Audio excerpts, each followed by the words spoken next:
What's really neat is at my table and throughout this dinner are people that were a part of this agency for 50 years. Children of those founders that have been a part of this agency for 50 years and grandchildren of those that have been a part of this agency for 50 years. We call it the ripple effect. We call it generational giving. Dr. Master Angelo's son came from Detroit, and we'll hear about that later. The Dom brothers and Mike's Car Wash have supported us. Now their children and grandchildren support us. Don Mauk has attended all 50 gourmet dinners. And his son is here. And his grandson has volunteered. As I talked about, Jimmy Kelly, I hope you're still here, Tom Kelly, Don Wolf, our founder, is here. His son Rick Wolf and his grandson and granddaughter are here. So it's really amazing. Again, Jerry Henry, his father gave Frank free rent for like 14 years. And then Jerry came and joined the committee. And now Phil Henry is our board president. That's pretty amazing to think about.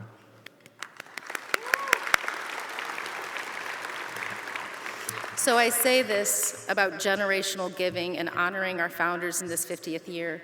I thank all of you who raised your hand earlier who are first-time attendees. This mission means a lot to those of us who are a part of it, and we hope it means a lot to you. But tonight, if you saw in your program, we get to announce a scholarship fund, and I'm gonna let the video give you the backstory.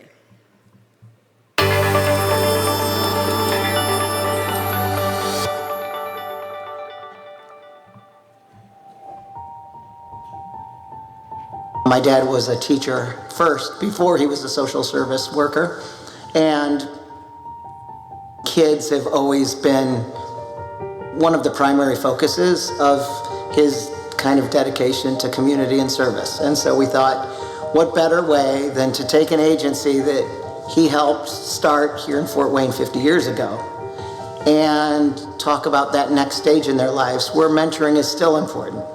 My father, I think, he grew up just a hard-working kid without a lot of money. He came from pretty humble means, and he worked his tail off. And he was given a scholarship to Notre Dame that they made for local kids who couldn't afford to go to Notre Dame. And he was one of those kids they picked. It's a little bit what we're doing now. With the 50th anniversary, we really thought this would be the year for something neat. And so a group of us got together and we decided to approach the agency with an idea for a scholarship. Not just money that's needed for tuition, if that's what it's needed, but also financial resources to do the other things. Books, study abroad, a computer, or just the freedom not to have to work a full-time or half-time job while you're at school. And you can't get the full experience without having the time and resources to do it. And so if we can provide kids with resources for that gap, and on top of that, provide some mentoring to encourage them, that's what my dad and the way he serves people is really about. One of the things, and I think my dad, I don't think purposefully has done it his whole life, but he teaches through his own actions.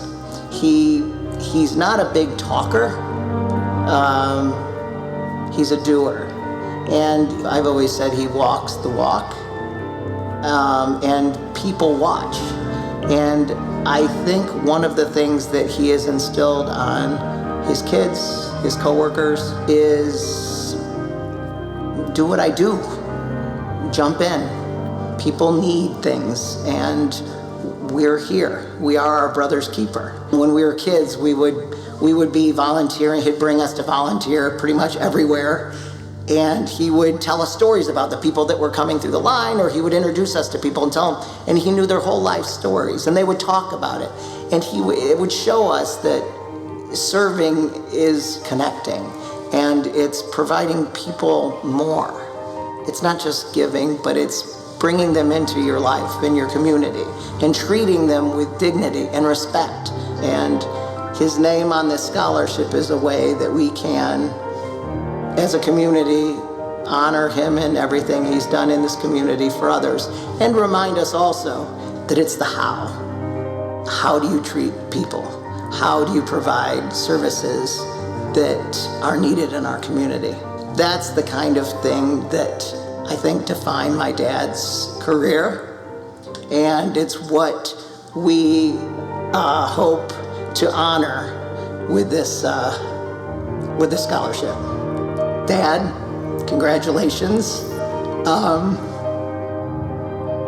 We're really proud of you. You know, you've walked the walk your whole life with empathy and selflessness, and also a real sense of community and what it takes to get a job done. And you did it, and the community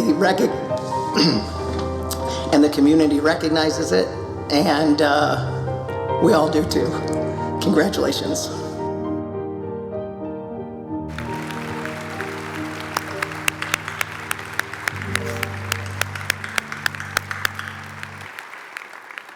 This scholarship has been almost a year, maybe 2 in the making.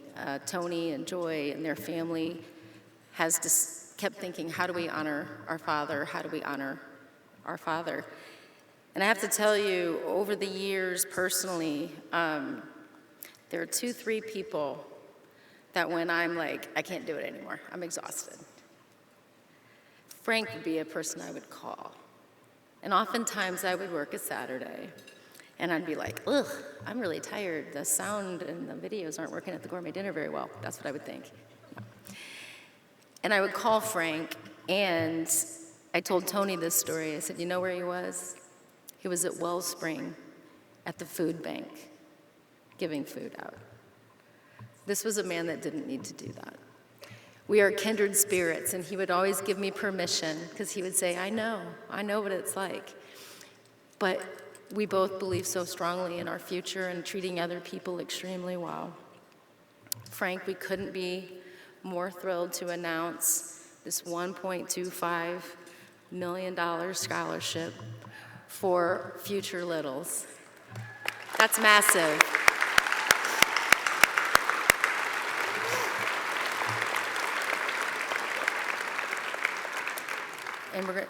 And I want to thank Tony and Joy and their entire family, and Frank, your entire family, because they're all here covering a couple of tables. Dan and Molly Michael, Tony put the call out and said, if I do this, would you do this? And to me, because we had an anonymous donor that would give some money toward this fund. And then his partner, George, said, how about this? And then his other partner, Dan and Molly, said, hey, how about this? And those how about this are life-changing this year for one particular little. That's pretty amazing. And I know, Shelley, you have a microphone. We're going to put the camera and the light on Frank. He's right there. Maybe not. Okay. Wow. This is really something, and I don't have words to really express how I feel. And having worked in Big Brothers Big Sisters and at Wellspring with many of the same kids, it's been a gratifying life adventure for me, meeting so many people who share that same enthusiasm and caring for others. It reminds me a little bit that things don't always go as you planned, and I first got hooked into Big Brothers Big Sisters back in the late 1960s in Niles, Michigan, where I was executive director, and I matched myself with a 15-year-old boy, Louis, and I wanted to be Louis's big brother, and I wanted to make sure everybody who were also joining the program would see me, and I'd be setting a good example. And I would go to see Louis once I was matched, and go weekly to see Louis and do things, go bowling, do something. But Louis wasn't there when I would go to visit him. Many years later, when Louis was in his 30s, I spoke to him. I was visiting his mother, and I spoke to him, and I said, Louis, I was extending my friendship to you, but you wouldn't go with me, or very seldom would go with me. I said, why? He said, you know, it was hard for me when I was that young to extend my friendship or to trust you or anybody really. And I just would be in the neighborhood or be in the house and I'd see that you came and you kept coming back and coming back. And that was really important to me, that you cared enough and valued me enough. So that personal experience hooked me on Big Brothers Big Sisters and the influence we could have on children in our communities. And Louis taught me more than I could have taught him. So the scholarship fund now, it's obviously rewarding to be in my name, but it's going to be so much for the kids who receive it and are able to follow their dreams. And it'll be nice to be around, as Tony tells me, how some of these kids have done in their new experiences. So I just want to thank you all and encourage you to make donations to this program and give children an opportunity to fulfill their dreams. Thank you very much. That's wonderful.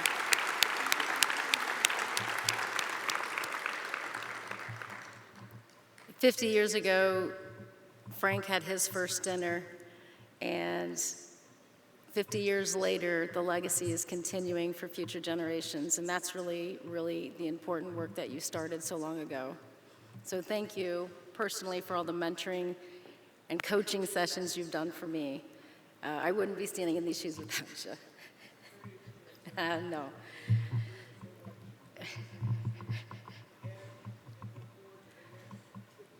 That's right.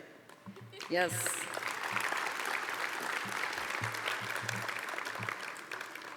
So, you heard about this scholarship fund, but what if I were to tell you I get to introduce you to a young man? I know it's hard, Tony, to talk about these things. It's going to be the first Frank Zirille scholarship awardee. So you can tee up the video.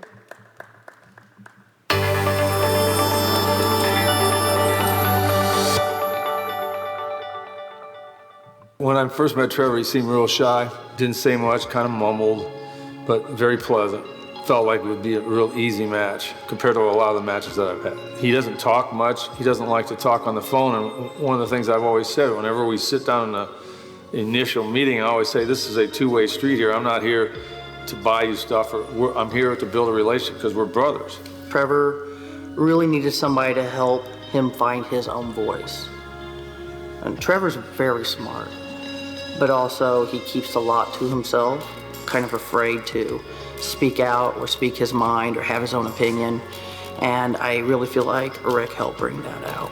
What I love most about Trevor is he's funny sometimes, he's very intelligent, and not only that, but he's a very caring brother. With him being the smarter one and doesn't have autism, he helps me out a lot. Like, he helps me get to places like my therapy appointments or places that I want to go. He figured out pretty early that his brother was going to need extra support and guidance from him down the line. Even though I'm like a little brother, I act more of a big brother to him than he does to me. I would volunteer a lot of my time in high school to him by doing unified track, unified football, flag football. In school as well, like when people would like try to bully him or pick on him or something like that, I would always stick up for him. I was always just a figure for him to come to when something's wrong. Trevor never complained once. And as a young child, I saw Trevor's potential. I saw his intelligence, and I held him accountable to that. so that he could become something and go to college and make something of his life. Before meeting my first big brother, I didn't have a father. He left when I was 3, 4-ish, around then. After I got divorced, it became pretty apparent that pretty quickly that Dad wasn't going to stay involved in their lives. We did supervised visitations with him, and then eventually he just stopped taking visitations. So we were kind of without father figure, male role model in our household. Our mom had to pick up the role, and of course it was stressful on her too. There's a lot of things that I can be. I can be a teacher to him, I can be a great parent to him, I can try as best I can to financially support him, but I can't be a man. I didn't really have anything to look up to, as an inspiration or anything like that, other than my mom. She doesn't know what to do, to be a male role model or anything like that, raise a boy into a man. I don't know that I could have done it without the help that Big Brothers has provided. Rick brought out this whole business attitude and actually kind of, I think, taught Trevor what it was to be a man with integrity. He didn't have a father figure. I don't know about father figure because I don't consider myself a father figure ever. I'm a big brother. I'm a brother. I'm not your father. He didn't have that. He didn't have anybody that was going to encourage him, love him, tell him you love him, make fun of him, and jest with him and things like that. That's the kind of stuff that really matters to, I think, a young boy. Trevor and Rick's relationship is really unique. Trevor he lights up around Rick. He always wants to do his best for him, and Rick's always there he's always joking and just having a good time. Rick has shown Trevor some things in life that I'd never be able to show him. It's just amazing. I'm so forever thankful, to Rick and what he's done to help my son become a good man.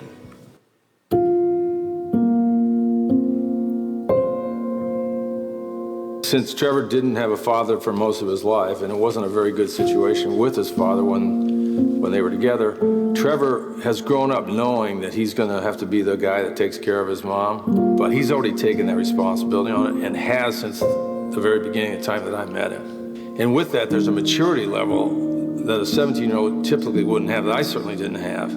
My health has been deteriorating, and so I've had to pull on Trevor more to take Tristan to different therapy appointments and to take him to do things that I would really love to do, but I'm just becoming more and more limited. I just see the two of them always together.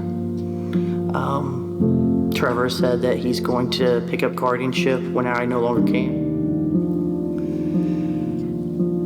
It's a task I didn't want him to have to bear.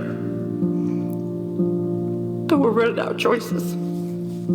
I am very proud, very proud. Very proud, but every mom wants their kids to be able to live their own independent lives, and having a child that has disabilities means a lot of extra on the entire family. And I'm very happy that, that Trevor's willing to pick up this. I can't think of anybody who would do a better job. He's been really helpful at my house. He basically knows how to handle himself very well. To know that I get serious about my life, at the same time, I want him to have a really good time because life is short and you've got to have a good time. But at the same time, he knows he has a direction. He knows what he wants to do. I have no idea what I want to do. I still don't know what I want to do when I grow up. But that's an amazing quality for someone at his age, a very mature attitude about, hey, it's part of what I signed up for. It's my mom, it's my brother. I'm going to take care of them.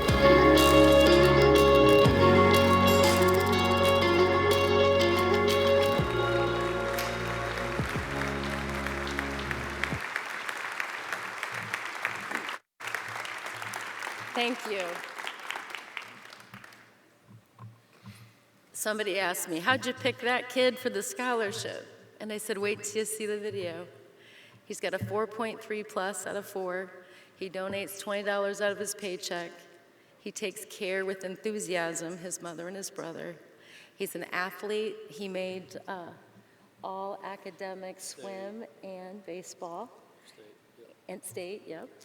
And honorable mention catcher for baseball team at Northrop. Yep, all SEC. So pretty impressive young man. And earlier today I was able to tell him Tony's and his family joy. Tony talks about how our kids get to do extra things, maybe not have to work, maybe get to travel, maybe to participate in extracurricular activities. So our dream for Trevor is to come out of college debt-free and have internships. He wants to be a mechanical engineer. He's already well into his freshman year of college. He got those credits at Northrop. So we were super excited to tell him that, and I think he wants to say thank you.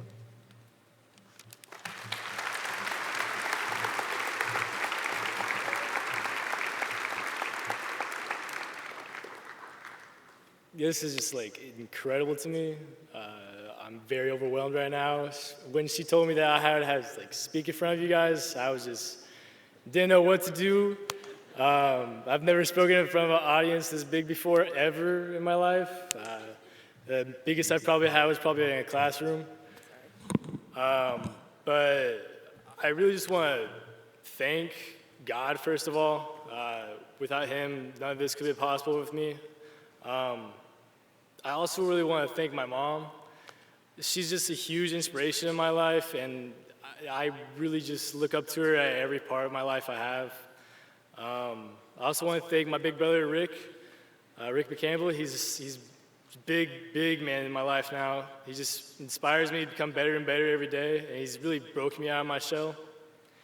I want to thank my brother, Tristan, my coaches, which are also here today, the Big Buzz organization, and Gisette herself. I also really want to give big thanks to Frank Zirille and the Zirille family, because without them, this wouldn't be possible. Something that I've been told by my mom all the time is that I should invest in those who invest in me. A part of that begins with investing in the next generation. Future kids that come after me, this would be a huge deal to them as well as it is to me right now. I just can't, I'm lost for words, honestly.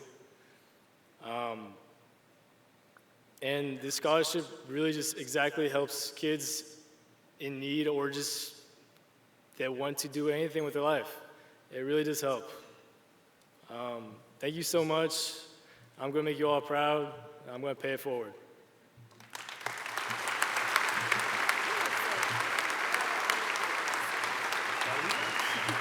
Yeah.